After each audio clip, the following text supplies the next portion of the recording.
The success rate for people learning Turkish get-ups is low if they don't break it down. We took all of these breakdown drills years ago and turned it into a program called Turkish Get-Up Master, where instead of 3 of these drills, there's 35 of these drills. You start with a lightweight.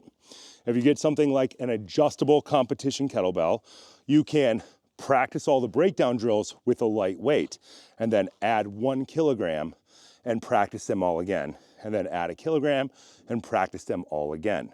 The goal is to start with a weight light enough that you can make mistakes so that you don't get seriously injured if you mess something up. If the weight is light, you can tolerate your structure, how you line up, not being correct. And you learn by math. You learn by repeating something so many times that it's hard to do it wrong. That's how you should learn almost any complex skill. If you talk to a ballerina, they spend 20 years, or most of them by the time they turn pro, have spent at least 13 years working on their plie. A very simple movement, but they spend 13 years working on it. In the modern world, people try to skip all the steps of learning and they want to get straight to the end. Doesn't always work for people unless they already had a bunch of athletic training. I didn't have a lot of athletic training when I was young because I grew up in the middle of nowhere on a horse farm. I didn't have any athletic training. So the way that I learned to be successful with these types of things was by looking at what professional athletes did, taking the idea, take complex skills, break it down into small pieces, and then organize that with an engineer's mindset to make things repeatable and to give yourself the learning opportunity to do it right. When you give yourself enough learning opportunity and you break things down into small enough pieces, you can learn almost anything. The Turkish get-up, well, we have a dog helper right now. The Turkish get-up is a complex movement. It has 8 or 9 complex movements in it. Step back lunge, overhead press, getting up off of the ground, full kneeling. Oh yeah, you gonna talk? Yeah, you're not helping right now. You're not helping. You here, why don't you go help over there? You can come over here, come here. You wanna come over here? Come here. Hey, no, okay. So the Turkish get-up is a drill that I originally learned from circus performers. It's where a guy takes a woman and she wraps her body around his arm and he stands up with her. So the target weight for Turkish get-up is like 140 pounds. Almost nobody gets there except world-class circus performers. The reason the Turkish get-up is amazing is because when you understand how to do the get-up, you understand how to line up your body for a bunch of other strength-based skills. Strength is a combination of 3 things: structure, breathing, and movement. The Turkish get-up is good because in order to go up in weight, you have to have better structure. Your skeleton has to line up in a better place in order to bear load. And then you learn to move from piece to piece of structure. And then over time, you learn to breathe so you can learn to endure. If you get good at get-ups, you get good at a lot of things. In the modern world, people tend to be not good at get-ups, but they should be because it's a basic human skill.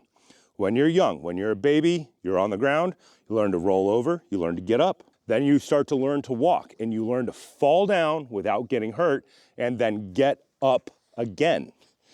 Getting up again is a key human skill. You'll see it all the time. It's in Rocky movies, Get Up Rock.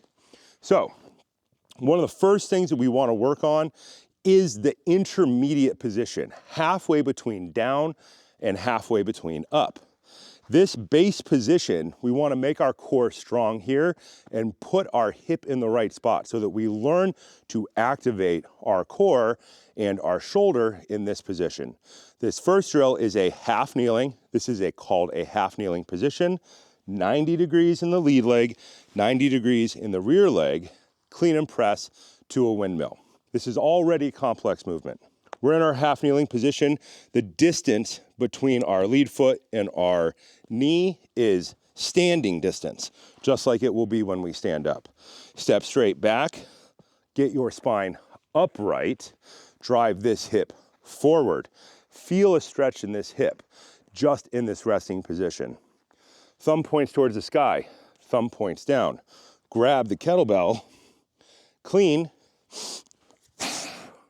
When we get to the clean, The clean will encourage us to drive our hip forward. To encourage us to get even better at this, we're gonna add the press. Elbow lockout. Don't look at the ground, it's always in the same spot. Look at the thing that's gonna fall on your face. Turn your body to look up at it. Take your hand, touch your leg, find the ground, drive out, look up the entire time.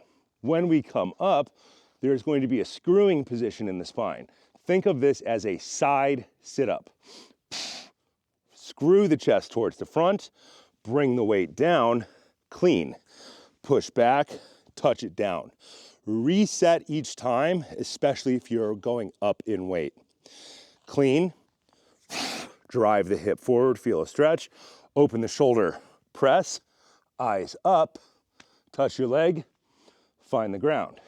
Drive up, screw the chest back to forward, bring the weight down, drive the hip forward, push back, touch. Clean, press, look up, find the ground, drive up, bring it down, push back, touch down.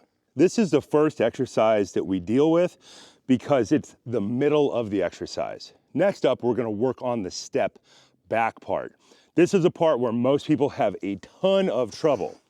We start with our feet shoulder width apart.